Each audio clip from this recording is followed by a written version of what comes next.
The very first film of the 1920s is one I can't really get into since it's lost. But on January 9th in Germany, there was a film called Figures of the Night, or Nachtgestalten. It was by Richard Oswald, who would later work with Fritz Lang and F.W. Murnau, and was about a mad rich man who keeps his son in a cage, and was based on a play by a man who later became a full-on Nazi, like literally a member of the Nazi Party in Germany. The first film of the 20s that we can see is also from Germany and debuted on February 26th there, and actually did get screenings in the US in 1921, and it's The Cabinet of Dr. Caligari. We're introduced to Francis and another man, and this woman comes through, and Francis states that it's his fiancée and that they've been through a tough time, and then begins to tell their tale. He tells of his hometown, and the wicked Dr. Caligari strolls in, and Francis has a friend named Alan. Alan. And I mean, just take a look at this set design. Dr. C strolls in and wants to have a booth at the local fair where he plans to show off a somnambulist, a sleepwalker, although who needs that when you've got this awesome monkey here? He presents his show, and people do go to see it, even with that freaking monkey nearby, but that night, the clerk that issued the permit is found stabbed to death. Francis and Alan go to the fair and walk right by the monkey like they don't even look at it. Jerks, but they do check out Dr. Caligari's show, which is a guy who says he's been asleep for 23 years and says he will awaken him in a trance. He unveils Cesare and invites people to ask him questions, and Alan just straight up asks how long he'll live, and it's like, hey man, he's a sleepwalker, not a crystal ball. But Cesare answers anyway and says that he'll die by the morning. And to further complicate things, both fellas love the same lady. And of course, when Alan is murdered that night, it's up to Francis to find out what happened and what exactly is in the Cabinet of Dr. Caligari. And this is an insanely influential film by Robert Wiene, and he started in film in 1912, and his works were highly regarded, and he kept working until the 30s. When the Nazis banned his 1933 film Typhoon, he went to London to try to continue his career and never returned to Germany, and only made one more film, and one incomplete one as he died of cancer soon after. Now, this film is often used to demonstrate the tenets of the German expressionistic film style that was happening at the time, but this is a far more exaggerated form of it. Everything is these weird off-kilter shapes, and everything is at odd angles, and there's a ton of shadows throughout. It was done in this manner as the film is told in flashback and is meant to evoke that you are seeing things through the eyes of a madman. Oddly, by the time that this film arrived, the expressionist movement was considered dead and overly commercialized, and very few other films continued the style outside of a few other Wiene works. Keep in mind, this was shortly after the First World War, and German films were still looked at with a bit of skepticism, but it did manage to get an American release, although it was protested in some places. It did really well in Germany though, and it's of course gone on to be considered one of the greatest of the era, and its visual style has had a heavy influence on filmmakers like Tim Burton. And there's been several pseudo-sequels and remakes, including the bizarre Dr. Caligari from 1989, and some stage productions as well. And this is just lovely. I give this 4 out of 5 reels. It's a weird and trippy story with a cool twist ending and dynamite visuals. Its significance is a 3.5 as well, since it's widely known and very influential, but not exactly a cultural mainstay, and is not something that's seeped into our everyday life. Should you watch it? Yes, sleepwalk into it.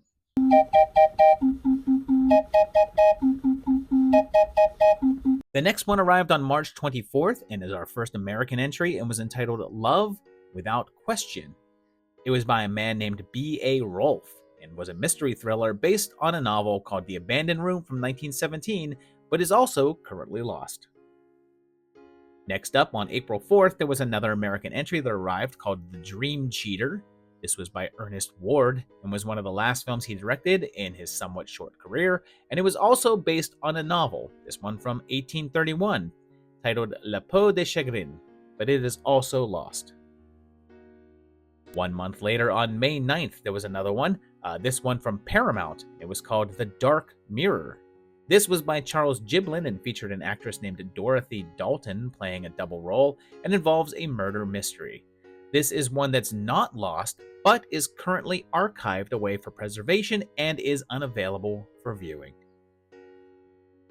Back over in Germany, and we have an entry that debuted there on July 8th, and it's called The Hunchback and the Dancer. This was by the legend F.W. Murnau, the man who made Nosferatu, and the cinematography was by Carl Freund, who would later end up in the US and directed the 1932 Mummy.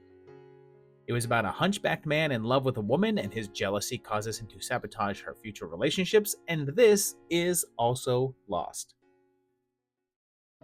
Here's one that debuted in the US on July 30th at a premiere party, and then started playing a wider run a little later on August 8th, and it's The Penalty. Here's this doctor, Dr. Ferris, and it's not his day off, and he screwed up while operating on this kid, and they have to amputate both of his legs, which is, yeah, kind of a big screw up. How would that even happen? Well, doc, this kid's here for an appendix removal. Wait, did you say appendix or legs? They cover it up and pretend to have it saved the kid's life, but the kid knows better, and then 27 years pass, and that boy is now the lord of the underworld and named Blizzard, and is played by Lon Chaney, the man with 1,000 faces. He's being hunted by the police, and their top operative is a woman named Rose, and he has a sweatshop operation and kills anyone that tries to leave his employ. So Rose decides to go undercover in his operation. Meanwhile, Ferris has now become the most successful surgeon in the world, and considering that previously he was accidentally just cutting legs off, I don't know how that happened. And he has a daughter named Barbara that is trying to sculpt a perfect bust of Satan.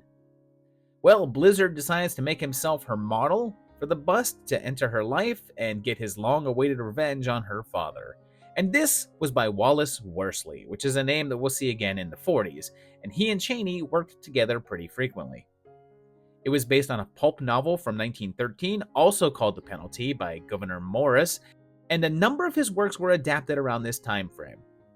One crazy aspect of this is that Chaney truly does appear legless, and in order to achieve this illusion, he had to have his lower legs strapped up onto his back and walk around on his kneecaps, which was so unbearably painful that they could only stay that way for a little while, and earned himself some permanent muscle damage as a result.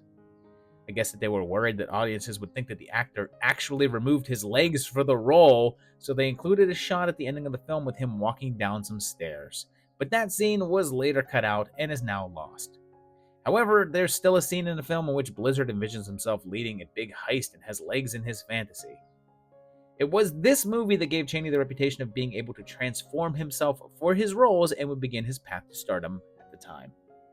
And I dig this. It's a 3.5. The story beats are wild, and you have no idea where this is going. And Chaney is very entertaining, but it kind of goes nowhere for a little while before the bonkers ending. The significance is just a 1.5, though, since it's still fairly obscure and has some relevance for making Chaney a star. Should you watch it? Yeah, it is not a penalty to have to do so.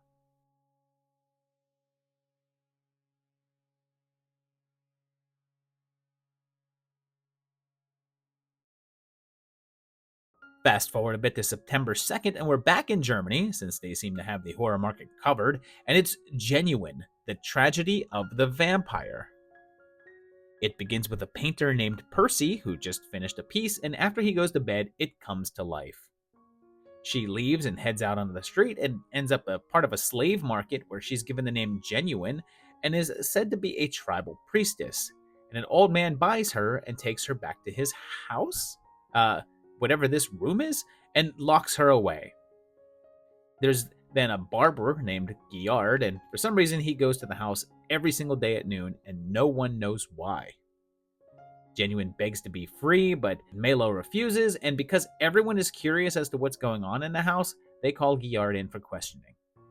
To accommodate Melo, since he can't be there at noon, Giard sends his nephew Florian in his place, while at the same time, Genuine gets out of her room and convinces the young man to slash his throat and beginning her revenge. And if this looks kind of familiar in terms of overall style, that's because it's also by Robert Wine, the director of Dr. Caligari. After the success of that film, he went back in with the same team to do a follow-up, using the same stylings and look, going even further with the imagery. Now, you may be saying to yourself, how is this the tragedy of the vampire when the first vampire film was said to be 1922's Nosferatu? Is this actually the first? And the answer is no, because there were several films from this era and before it that used the term vampire, but it was actually meant as a vamp, a succubus-like woman who seduces men and leads them to madness. Compared to Caligari, though, the movie was not a success at the box office and wasn't regarded in nearly the same way that that one was. The original runtime was around an hour and a half, but that version is unavailable to view. A shortened 43-minute version is the only way to see the film currently and the one that can be seen online. The full print of the film is available to view, but only at the Munich City Film Museum and their archive in Germany. And I liked this. I didn't like it as much as Caligari. I'm going to give it a 3. It had some cool things going, and visually, it is just an absolute treat. I started to lose focus of the story because I just really liked watching what was happening. And its significance is just a 1, because it is overshadowed by Caligari's success and isn't really spoken about too much at all. Should you watch it? I think it's worth a genuine watch.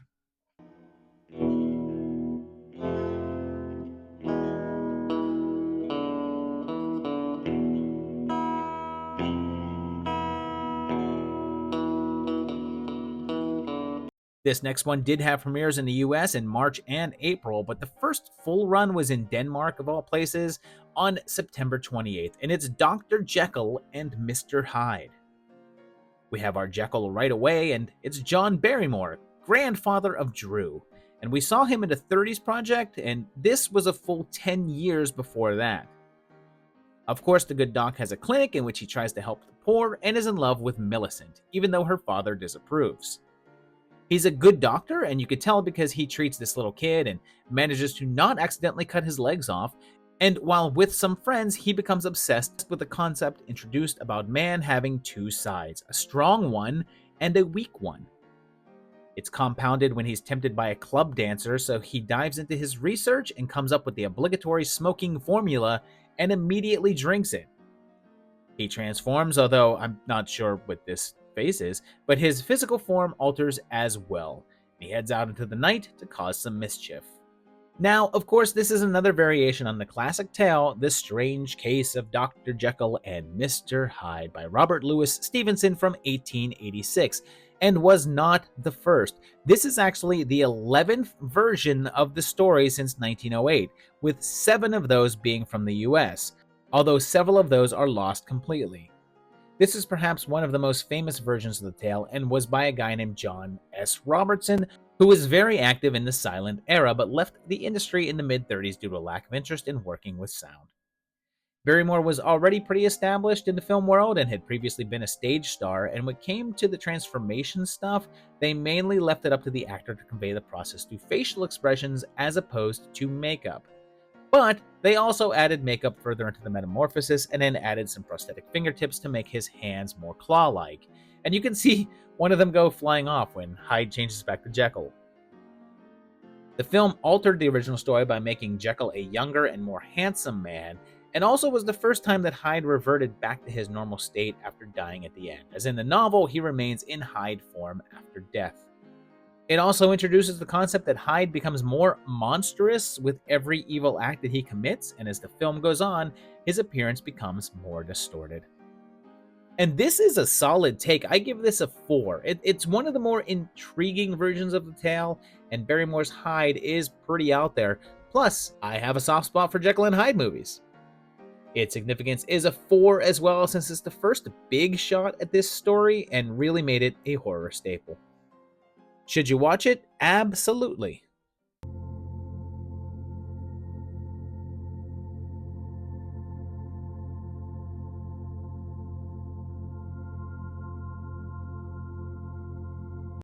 This next one doesn't have an official date, but did arrive in October at some point, and it's called The House of Whispers.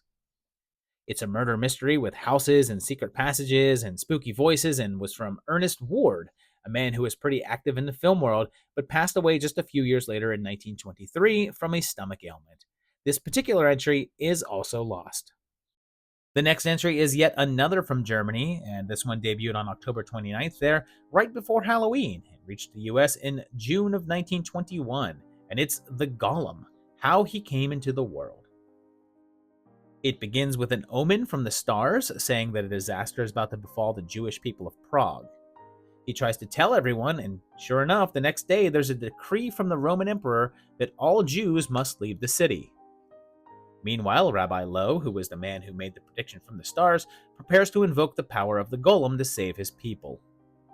The emperor sends one of his men, Florian, to deliver the message, and he meets with Lowe, and also falls for his daughter Miriam.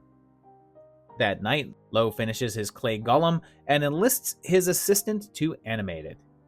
Meanwhile, Florian and Miriam get it on, which I guess consists of placing their hands on each other's chests. And hey, speaking of chests, the way to bring the golem to life is to take this special amulet and place the word life on it, and they do a whole thing with a circle of fire and a star symbol in order to find the word. With it, they wake up the golem, and he's got that classic page boy haircut, and I'm pretty sure I had this same hairdo when I was 8, and at first, they just have him doing odd jobs and such, but when they take it to the emperor, it saves everyone from a collapsing ceiling and earns a pardon for their people. But when things start to go wrong and the big guy starts to turn, can they stop their own creation?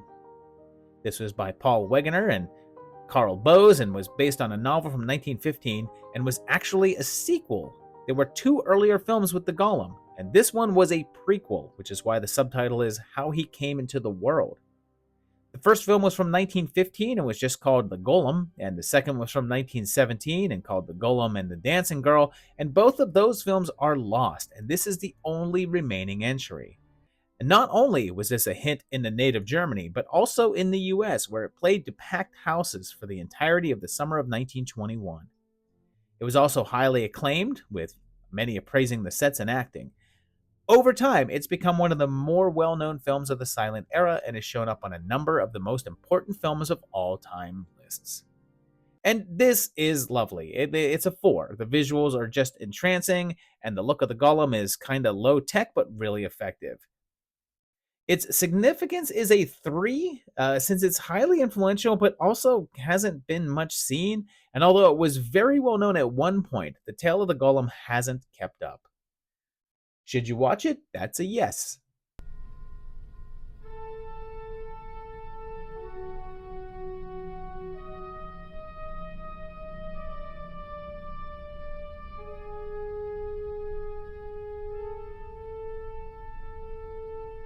Our final film of 1920 is one that got its first actual release in Sweden, although it's another German film, and did premiere there back in April, and it's The Head of Janus, or Der Januskopf. This was another by F.W. Murnau and was another take on Jekyll and Hyde, but this is another one that is lost and is one of the most sought-after lost films. It was highly acclaimed when it came out and featured Conrad Veidt and Bela Lugosi. 1921 starts on January 1st, which is pretty appropriate, and we head over to Sweden for The Phantom Carriage, which opens with Edith here on her deathbed, and she asks for them to send for a man named David Holm, so her friend rushes out to find him. It's also New Year's Eve, and David is this drunk dude just hanging out in graveyards and telling spooky stories to his booze friends, and he talks about his good pal George. And on a previous New Year's Eve, he told them if you die on that night, you're stuck driving death's carriage for the new year. He describes the carriage, and I should point out that he's having a flashback in the middle of a flashback, and it's said that for death, one night is 100 years, collecting all of the souls of those that died. We see Death going around and doing his work, and I am not lying. He puts his entire arm up this guy's butt and then tosses his spirit in his wagon and moves on. Guy drowns, he gets him too, and I imagine all this would be easier if Death looked like a cute girl with an ankh necklace, but George says that the last soul to die each year is destined to drive that wagon and do all that work. Turns out that last year, George died on the eve, and right before midnight, the fellas start a brawling, and a head injury kills Dave. Sure enough, his buddy's death, and he says that it's all his fault that he's a bum since he used to be happily married with kids. But then the boozing began. He went to jail, and his wife Anna left him. He searched all over for her, but ended up meeting Edith, and is a dick to her, but she still asks him to return on the next New Year's Eve. But now he has to take over the job as Death, and Edith is on his list, so I guess he'll be keeping that promise. And this is directed and co-written by Victor Sjostrom, and he also plays David, and he'd been directing since 1912, and this one was released on January 1st in order to tie in with that whole New Year's Eve theme that's going on here. And when it was released in the US a year later, they gave it the title The Stroke of Midnight, while the Brits called it Thy Soul Shall Bear Witness, with an exclamation point. It was pretty revolutionary at the time because of the ghostly special effects, all done through double exposures, and keep in mind, during this time frame, they had to be done in camera. That means that they couldn't just do some sort of post-production edit. They had to shoot the film, reload it, and shoot over top of it with the secondary image. It ended up being a very influential in the Swedish market, and Ingmar Bergman was said to be a fan, and you can see it leaking into The Seventh Seal. It was very critically acclaimed and was quite successful, and even Charlie Chaplin was a fan, calling it the best movie ever made. And whoa, this appeals directly to me. I give this a 4, and yeah, I'm partial to movies about death doing his job, but the sheer technical stuff on display here is jaw-dropping, and it's a great story too. Its HCS is a 2 since it's very important to Swedish cinema, not so much American cinema. And I have a feeling that this is a very little seen film, although it should be seen more. Should you watch it? Yeah, and don't wait until New Year's Eve to do it.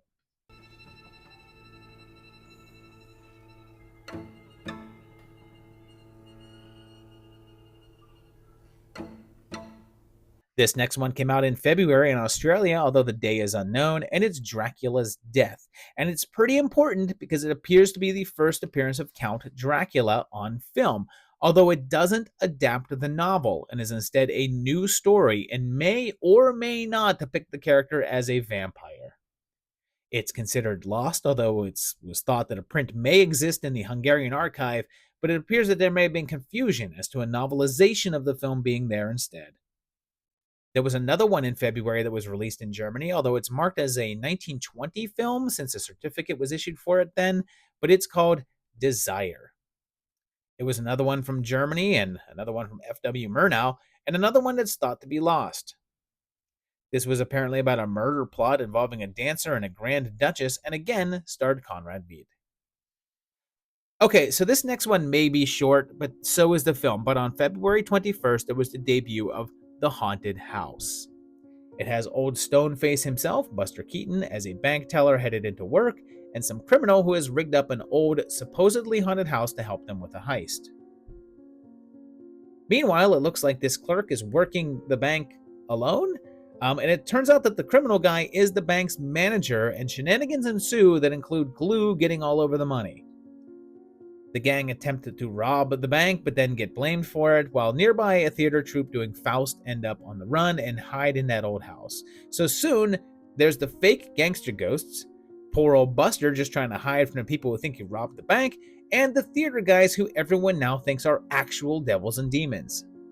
And I included this because Buster Keaton is a freaking genius, and the man basically ruined himself for the art of film, and this was still in his earlier days of his film work, before he would really ramp things up and end up hanging off of freaking clock towers.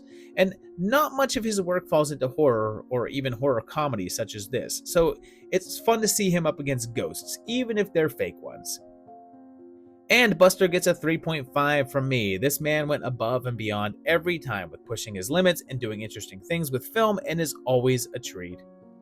Its HCS is low though at a 1.5 since it's not one that's widely seen, even for a Keaton film, but it's still a Buster Keaton work, so it does have merit. Should you watch it? Yep.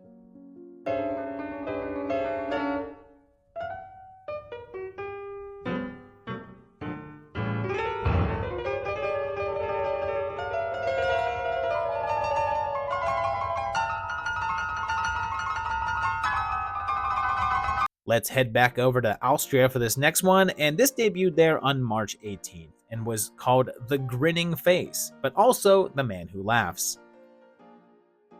It's set in 1690 in France, and it starts in a pretty awful way. It talks about these guys, and their whole thing is buying up babies from needy families, mutilating them, and putting them on display as curiosities. Then this lord puts his child in the care of a woman, but she's jealous that the kid will inherit the family fortune and arranges for those dudes to get him, and they sneak in and take him away. They say they plan to give him an eternal smile, and the king is committed to finding little Fermain. 8 years pass, and they finally track them down, and they flee, leaving the kid behind. His face had been carved into a permanent smile, and he actually ends up taking a dying woman's baby, and another 6 years pass. And then this happens, and I don't know what's going on here, because this thing appears to be a chimp in a towel. Like, you know you were invited to the fancy ball when people are bringing their monkeys with them. Fermain is now older and has a blind girlfriend, although, I mean, this is what he looks like, and I'm not really sure what the whole disfiguring thing is. He literally just looks like a guy making a silly face. Turns out that the blind girl is that little baby, and that's a little weird, right? And yeah, he's been making a living by doing shows under the name Gwynplaine, and everyone comes from miles around to see a guy with a slightly larger smile. But then a wealthy woman takes a liking to him and will stop at nothing to make him her possession. And this is a weird one from Julius Herska, who only made a tiny handful of films, and this was his first. It's based on a book, The Man Who Laughs, from Victor Hugo from 1869, and that was adapted many times, and this was the second go at it, but there would be a number of other versions, including one from 1928 that would go on to become the inspiration for the Joker. And this one barely treads on the surface of horror, and I think is mainly dropped into the category based on the whole kid mutilation bit, which isn't really that much of the story, but let's face it, it doesn't really look all that much like they did anything to him. And this one's a 2. It's just dull and staged very oddly, and that smile doesn't come off the way that they think that it does. It absolutely never looks convincing. Its significance is just a 1, and the remake would likely score higher here, but it's even less horror-related than this one. Should you watch it? Keep a grin on your face by skipping it.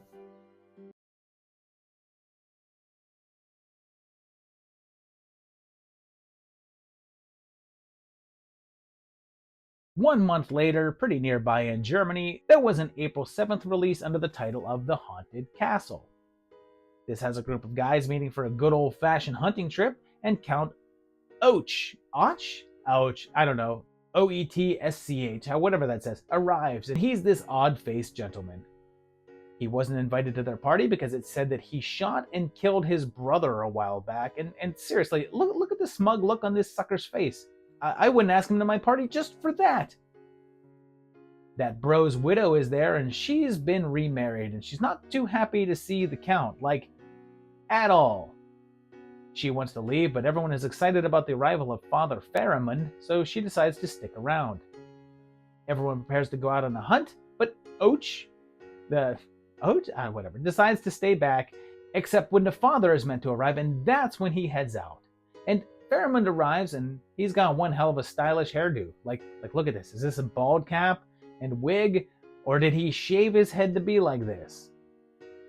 We find out that the Baroness's marriage was anything but perfect, and he went on a trip, and then became obsessed with the occult, and this guy had some severe Malkovich energy going on right here.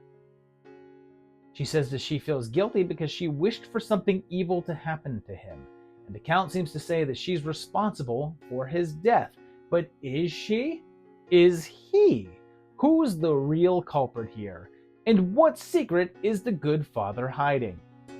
Maybe something under that bald head.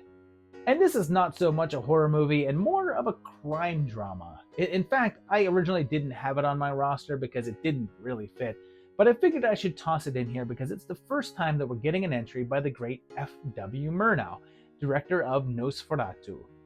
He made several films before this, and I've even mentioned one a little earlier in his video, but this is the first horror one that has survived. Murnau would only be active in this decade, and only had one film released in the 30s as he was killed in a car accident in 1931. This one was adapted from a novel by Rudolf Stratz that was told in serial form. The film version was shot hastily in 16 days and made it to the screen before the final chapter of the story could even be published. For a while, the only way to view it was in a chopped-down 56-minute version that cut out some scenes and made the plot incoherent, but it was eventually restored to its full 74-minute version. And I was hoping for some cool imagery and German expressionism based on that poster art, but I didn't get it. And so this is a 2.5 from me. It's a little dry and dull, even if it does have a few moments that hint at what the director would be capable of later. Its significance is a 2 since it's by Murnau, but is not one of his more known entries, and doesn't impact the genre too much since it's barely horror. Should you watch it, you could likely skip visiting this castle. It turns out it's not really that haunted.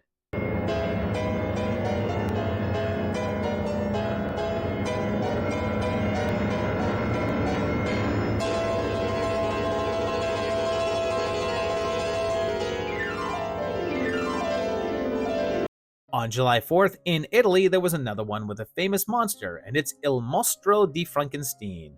And this was an earlier, although not the earliest take on the Frankenstein story. It was by Eugenio Testa and is also considered lost. In fact, there's very little evidence of it left. All that remains is a single photo, some random promotional stuff, and one printed review that describes the film. The final film of the year is from what was then Czechoslovakia and debuted there on October 14th, and it's The Arrival from the Darkness. And the only version of this that I could track down to watch had no subtitles, so I'm going to do my best to figure out what's happening here using a translator app. So, Richard brings his friend a book and is in love with his wife Dagmar and tries to convince her to leave him, but she's torn. Meanwhile, Drzicki becomes so obsessed with the book that he just forgets he's married apparently, but then is like, oh, hey, where did everyone go? Richard leaves, ashamed, and the book tells of the Black Tower, and it's a mystery, and as he's trying to unravel it, he falls asleep. Later, he goes to the tower himself to investigate, and finds a secret passageway, but it was all a setup from Richard, who locks him in. People try to console Dagmar over her missing husband while he finds a man with a parchment on him that gives instructions on how to bring him back to life, and it turns out that he's his ancestor and is able to revive him after a series of flashbacks detailing how he ended up with the secret elixir of life. But Daninsky still needs to escape and return to his wife before that dastardly Richard can move in on her. And there's not a ton of information out there about this one. It was by Jan S. Kolar and seems to have had more success as an actor than a director. It looks like it was also shot at an actual castle and was released under the name Redivivus. And it's an interesting, if not really all that engaging film, so I give it a 2.5. I like the gothic look to it all, and there's a nice atmosphere to all that tower stuff, but the story's a little stiff. Its HCS is just a 1, since it's extremely obscure, and no one really went on to any other horror projects. Should you watch it, this is one you could probably leave in the darkness.